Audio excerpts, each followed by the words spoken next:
Extremely important because it's dealing with water, which over the decades in Olympia is always controversial.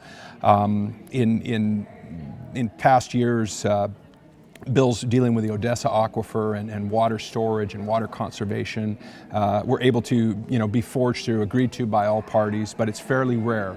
We've seen an instance of it in Walla Walla. And now with the Yakima, a much larger basin, certainly an aggressive project will need not only state dollars but federal dollars as well. But to have Democrats, Republicans, environmental groups, agriculture groups, the tribes all on the same page, working towards what's best for all concerned, that's the goal, and that's the greatest thing about the bill. I think it's something that at first blush, most people say, sure, there should be labeling. I want to know what's in my food. I think everyone does. But the fact is we already have organic, a well-established brand, not just in Washington State, but nationwide. And organic producers of foods go that extra mile, if you will, to earn that label. And it's more expensive to produce, and they therefore charge a premium for those products. When you get into GMO and the wide range of plants and animals, from the slightest tweak to major alterations with different animal species, it gets very confusing very quickly. We had a professor from University of California, Davis, come before the committee and say, basically foods have been altered as long as there's been farming in all of humankind. So to find, something that hasn't been genetically altered over the years is actually very difficult from her perspective, from a professor's perspective. There's also the issue of Washington State being an outlier. The proponents mentioned that many other nations have gone to a similar type of labeling. And if it is that important, then it needs to be tackled at the federal level and not have Washington State alone with our less than 7 million residents try and take the lead on this. A similar initiative was voted down in the state of California with their 30 million plus residents. And I think the reason it was voted down was after the information was out there, just about every daily newspaper in California came out against it, that sat down editorial board fashion, listened to the pros and cons. And I think something similar will happen in Washington State. I think once the people hear the arguments that this is not, Frankenstein. This is not weird science going on there. This is, being able to, grow crops using less water, less acreage, less pesticides, things that are better for the environment.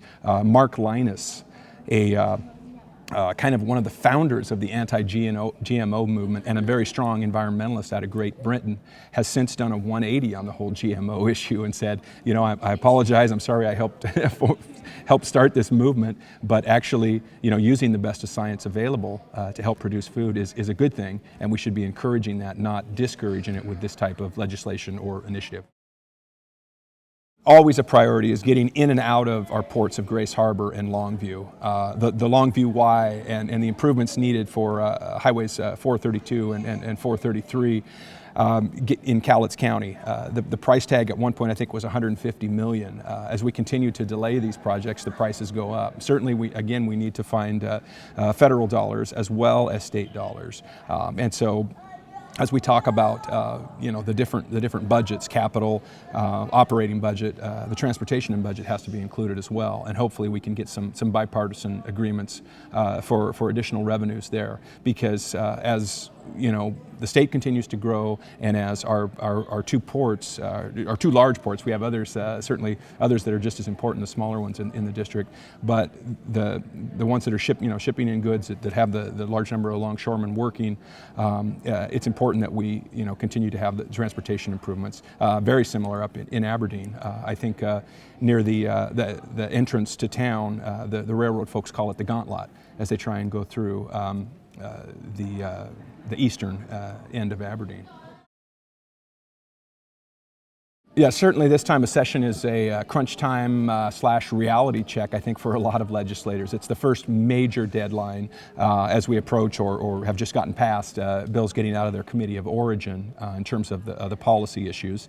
After that, there'll be a big crunch in the fiscal committees as all those bills that have any kind of fiscal impact, I think 50,000 or greater, end up there.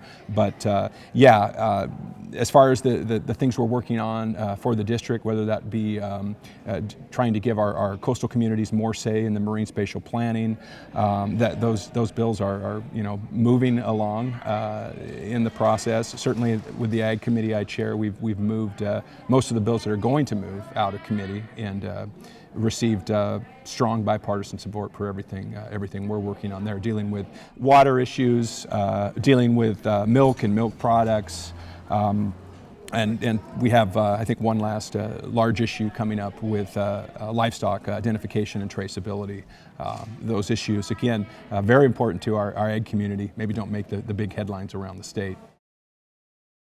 Well, I think it's great that he's got a book that is kind of a hybrid of the old oral history program, where he had the interview questions and answers that I think can be used as a manual for a lot of new legislators and senior legislators, for that matter, to follow one of the masters who not only learned the process kind of from the ground up, starting as an elevator operator and then working bill room and House Assistant Chief Clerk, Secretary of the Senate, then becoming a senator and who was at that point then knew the process and also just in terms of the type of human being that I think most of us want to be. It's somebody that just again treats everybody the same, treats people how they want to be treated, and doesn't differentiate between, as I mentioned when we honored Sid and launched the book, whether you were a first session intern like I was in 1988,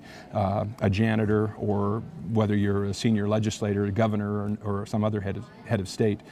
Sid Snyder treated everybody the same, and certainly I think most people that met him wouldn't have known he was one of the most successful legislators slash businessmen in the state of Washington, because he was so real and genuine and down to earth with everybody.